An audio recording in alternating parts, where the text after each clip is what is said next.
everyone. How are you doing?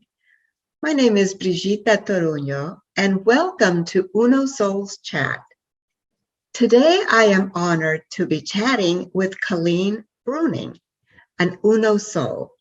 And she is a tax paraprofessional at, and I might pronounce this incorrectly, Yount, Hyde Barbour. And she was formerly the director of HR and business operations at the Loudoun Free Clinic, which is where I met her. And she's a poet. Welcome, Colleen. Thank you, Brigitta. It's such a pleasure to be here with you, my friend. Oh, thank you so much. I'm glad you're here. Colleen, how have you been doing through what seems like our never-ending pandemic? Oh, COVID. Oh, yeah, we're going into our third year. It's hard to believe. I've been doing great. When COVID first hit, I was working at Loudoun Free Clinic. So we were kind of on the front lines when it first hit, and it was a very stressful time. Particularly stressful for me because we at the clinic were at a position where there was not an executive director nor a clinic director. And so I was the only director there. And suddenly, we had this pandemic, and I'm not a clinical person, but the team, the team at Loudoun Free Clinic, they're just amazing people. And we just pulled together. And, every day we would talk like, okay, today they're saying this, what do we do? And we had to just adapt our protocols to try to, protect the patients and, of course, the staff. And we never closed our doors. We stayed open to patients and pivoted to telemedicine.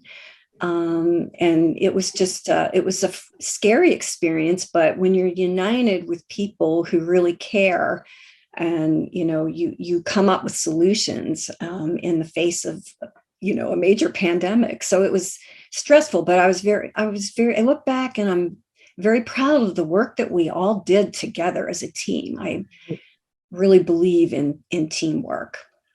Yeah, and I think you're right. It took the whole little village, right? The whole little team to make things work there. And I just honor the work that you were doing and that the clinic, Loudoun Free Clinic, does in Loudoun County, Virginia, because it's just so needed. So many people need that service, and it was such a scary time during COVID. So I'm so glad that they had the team, the clinicians that that the people going to the clinic were used to seeing, and in a way that's a comfort. It's like, okay, I know them, they're speaking to me also, perhaps in my language, right? In the different languages, you all have access to clinicians that speak different languages, as well as other options for the patients. So that was such an important time. So you all are heroes, really, the way I see it. Everybody working those front lines. Well, the clinic, the staff are just an amazing team, and I love each and every one of them. This past year, I did have some changes in my life, and I did actually close the chapter on my time at the clinic, and that was a very difficult decision for me, especially to leave such a wonderful mission. And again, the team, I loved the people. That was one of the hardest decisions I've made because, I just really loved the staff, working together with them. But, as in anything in life, you reach a point in your life where things change and you have to reevaluate. And along the way, I was praying to God, being spiritual and, asking him to show me signs. And he was throwing me signs to, that I maybe had to think about, moving on to something else and Right. reducing the stress in my life, because it was a very stressful period to go through. Sure, of course. Mhm. Yeah, yeah. Well, Yeah. change is never easy, but I'm glad that you were aware about, looking at the signs and Mhm. realizing that it was time to make that change. It was. And Yeah, again, it was a tough decision, but a necessary decision. And, I just, sometimes you just have to push forward, even though some things are frightening. I mean, we've all been through that in our lives. And absolutely. we don't Yeah. like to let go of something that's been unknown. Change is hard. Yes. Change is very hard, Very, but yeah, sometimes it's necessary for our health and mental well-being and happiness. And absolutely. Yeah, so yeah. absolutely. But maybe also, um, perhaps what sustained you through those difficult moments is maybe your poetry. Absolutely. I'd love Poetry. to hear your story about your poetry and how you got started with that. Well, poetry has always been a presence in my life. Honestly, ever since I was even 5 years old, I can remember words just coming into my head. I remember when I was 5 writing a little poem. I was coloring with crayons, and I liked birds. I was always attracted to birds when I was little. I wanted to be a bird. So I think I wrote a little poem about a yellow bird and being a bird. And I don't have it anymore, but I just always liked words and started writing a little bit more, as a child in Catholic school when I was growing up. And I did win a poetry contest in 4th grade. Ooh, And so I you actually, started young. I started young. It was just a class poetry contest, but my Yeah. poem won. It was about rain and God and, the beauty of raindrops or something. And I actually took that old poem and sort of rewrote it because, it was from a 4th grade perspective, a Yes. little less mature. Yeah. And I actually included it in my first book of poetry. It's simply called Raindrops. And I revised, Oh, kind of revised the nature of it. Still okay. was a spiritual poem. And so, yes, it's in my Shadows of My Father book, And which, I'm very lucky to have it. I don't know if you can see it. It's probably better with yours because of my background. It sort of disappears. yes, Shadows of My Father. Yeah, thank you so much for yes. sharing this book. It has some beautiful poems in here, and this one was dedicated to your father. It was dedicated to my father. And my phone is ringing. So let me just take that off the hook. Sorry about that. That's right. So, so I, as anything in life, when you're growing up and you're getting married and you're having your family, you kind of stop doing the creative things. And that's exactly what happened. I wrote as a teenager and so forth. But I started to get back into the poetry because I realized it was a big part of my life and a big part of me, the creative side of me. Yes. When my father was diagnosed with cancer, lung cancer, back in 2001. So that's kind of when, I was going through a lot. I was living in Florida. I was 1,000 miles away from him, feeling helpless and guilty as the oldest child that I couldn't be right there helping him through his cancer treatments and so forth. Yeah. And so the stress and the anxiety I felt about that, and guilt. I mean, there were a lot of emotions, surrounding that whole thing, just fear of the unknown. And of course, a major illness, that I started jotting things down and I started getting back into my poetry writing. And I realized what a release it was for me, Yeah. and how it helped me cope with the stress. And of Mm. course, he did die in 2003. And that's when I really took a deep dive back into my poetry. I'd been away for a while, of course, and I never really had any formal training other than maybe a creative writing course in college, that kind of thing. So I took some online little poetry courses, from continuing education at different colleges. Sure. And I started learning about the different poetry formats. And, part of the assignment would be to write. And that was kind of terrifying. We'd have to write and post it. That was before online Zoom. So you would have to just post it in a forum online and wait for the instructor to comment. And so it was a little, So I went through that process, and I met some women in the group who wanted to continue writing together. So we did that for a while. We had just 5 people in a poetry group. Oh, that's nice. It was nice because we could, and I'm still in contact with most of them today. And so, we would give each other critiques and encouragement and that kind of thing. And then along came MySpace and Facebook and Instagram. And so I joined some MySpace blogging forums, poetry pages, and started really taking off with the writing. And it's probably in the late 2000s. I joined a blogging group called Blogophilia that we blogged together for 14 years weekly. Wow. Nice. So I was writing every week. I was writing at least one poem. Very inspirational to have that, that weekly poem done. Yeah. And, I kind of miss it because the group went on hiatus recently this past year. And I'm finding that kind of gave me an accountability. It kind of gave me a push, because you'd have a topic and you could write whatever you wanted. You could write poetry, prose, or whatever you wanted. But I kind of miss that because I kind of need that little push sometimes. Of course. I think we all do that. Yeah. But you've been doing great, I think, even without that group, because I see your poetry on Facebook and Instagram. And what is it that inspires you? Like, how does your process work?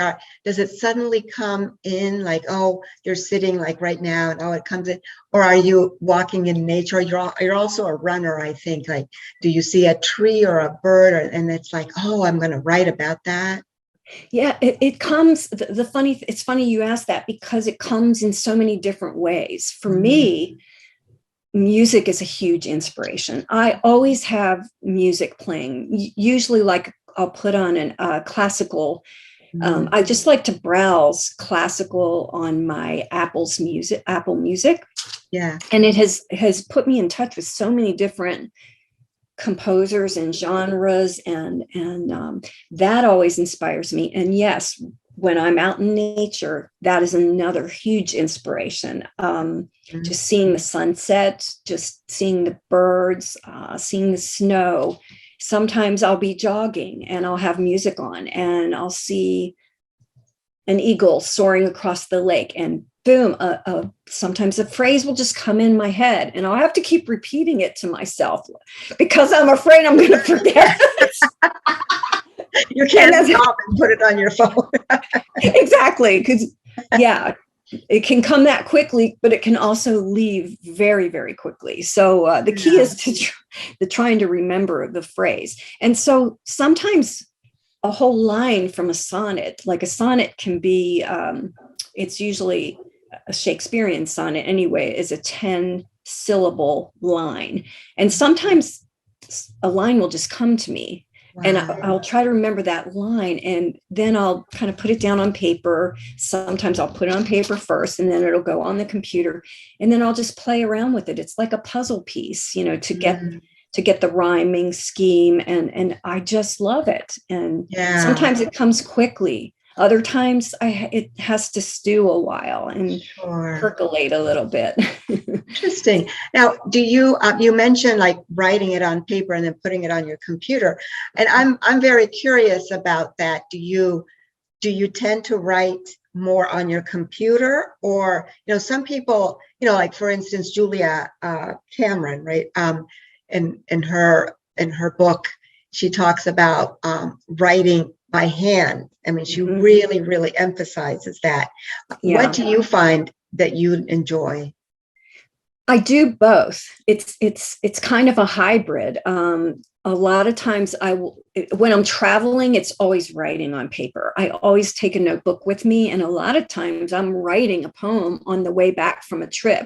Like if I've just gone to visit my grandkids or something, and an idea pops in my mind, that's Yeah. the best place to write because you're kind of Okay. held captive. So Yes. I just have my little notebook, and I may Mhm. just scribble, a few lines. And, my writing journal is scribble, scrabble mess because I'm Right. constantly And that's writing. okay. Yeah. But I still have, I have a whole stack of my old notebooks going back to, 2004. Yeah. And I'll probably always keep them. My kids will probably curse me when I leave this kind earth. They're going to have all these old poetry journals, and they're Oh, going I'm to be sure like, they what do will we do? cherish them. I'm sure I they hope will so. cherish them. Yeah. Colleen, I always like to pull out a quote. I try to find something because I love quotes, and I found one that is interesting and it relates to poetry. It's by Plutarch, a Greek philosopher, and he said, "Painting is silent poetry, and poetry is painting that speaks." Yes. And I just really love that. What do you think of that? I love it because I always wanted to be able to paint, but I'm a Yeah. terrible artist. I even took an art course in high school, and I was an A student, and I think I got a C in art because Ah, it's just not my thing. But on the other hand, yeah, I feel that way because I feel that, and I do that sometimes from pictures. I will look at a picture will inspire me, and I will paint that picture with my words to try to describe it. Or, yeah, yeah, I totally agree with it. I do yeah, feel that it is a form of art yeah, using words. absolutely. Yeah. The other day, I took a picture from my meditation window. I get up very early, to meditate, and the sun was rising, and I took this picture, Colleen, that I just had never seen the sky like this. From my window, there's a lake. And so that sky was reflecting into the lake. And it Yeah. was all these pastel colors, I Yeah. mean, I've seen like the fiery red, which is beautiful. I mean, I just love sunrises and sunsets, but this was just amazing. And I just felt like I need someone to paint it for me, or I'll just, print a good photograph of it. I need to have this in my house. And then also, like, it just like, oh, if I knew how to write poetry, I would write a poem about it. Yeah. Well, and you could, it just takes a little practice. Just sit down and start jotting down what does that sunrise look like, and what did you see, and how did it make you feel, and Yeah. then you sort of just start trimming words and kind of shaping it around. It's almost like a combination of painting and sculpture of words. Yeah, And that's a good way to look at it. I love yeah, that. yeah. Yeah, yeah. Well, So Colleen, I would love it if you could share one of your poems with us. If you could please recite. sure. I think we have a variety. I've been writing weekly for like almost to 20 years. Uh, You had indicated some recent ones that you liked, since I do publish them on Instagram. So yeah. I'm going to read. I like to write. My favorite format of poetry to write is the sonnet. It's a natural. I love that format. And the two types of sonnets I like to write are, there's the traditional Shakespearean sonnet, which is 14 lines. And then there's also a chirale sonnet, which one of the poems I recently wrote was called Presence. And that one was a chirale sonnet. Mm. Chirale sonnet. Mhm. So I'll read that because it Great. was kind of an inspirational. piece that I wrote in December that probably, kind of makes you think. So I'll just read that. And you can find it on Instagram at my, at Colleen Breuning on Instagram. Great. And the title is called Presence. When anguish cuts like a steely blade, anxiety and pain invade. Those days when life becomes intense, I am grateful for your presence. Let's seek our solace in the skies, gold and crimson winter sunrise. Full moon fades to halves and crescents. I am grateful for your presence. You shower me with faithful love, the greatest gift from God above. Blooming in your warm spring essence, I am grateful for your presence. When anguish cuts like steely blade, I am grateful for your presence.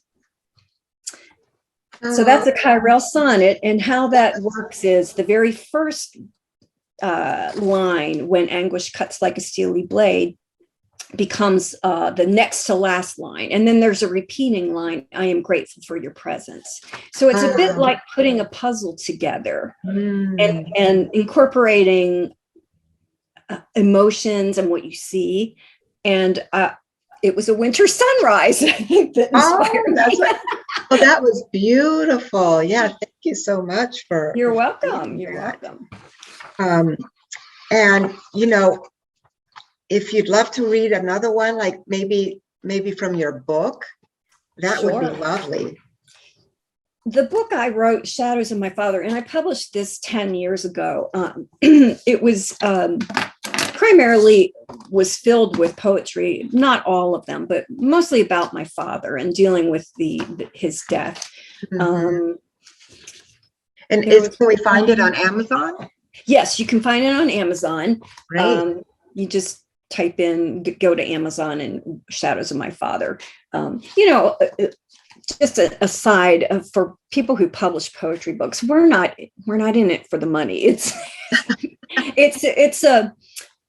I did it for me. I did it just, because it was something I wanted to do in memory of my father. And, so it brings me great joy to give this book to, people that mean so much to me and my friends and family. And, but anyway, it is available if anyone wants to check it out.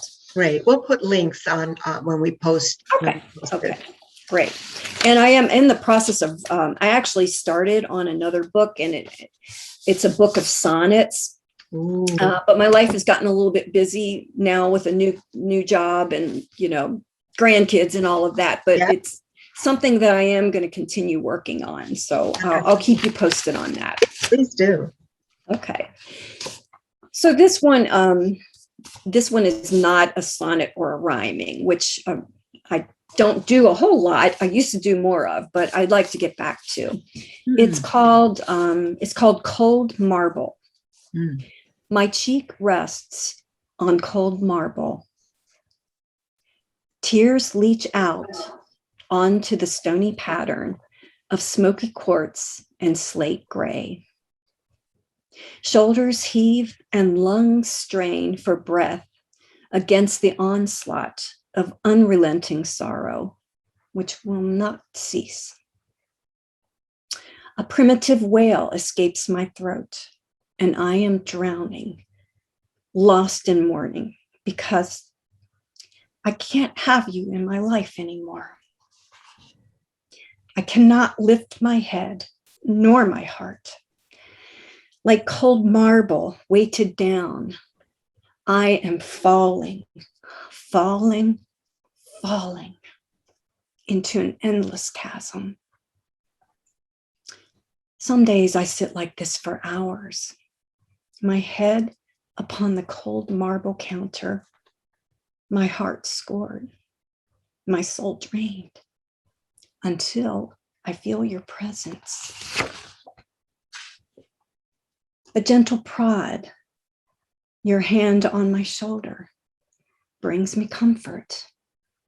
My heart fills up, destined to survive. another day without you. It's for my father. That's beautiful. It still brings me emotion to read that poem. Yeah, well, it brings me emotion too. Sorry to make you cry. No, it's okay, because, I think that when we've lost someone that we've loved so much, like my father, also, it's sad, and yet it's beautiful, the way you expressed grief, because that's a reality, that we all go through. Yeah. Yeah. And so, my hope is that somehow people will find something to relate to in my poetry.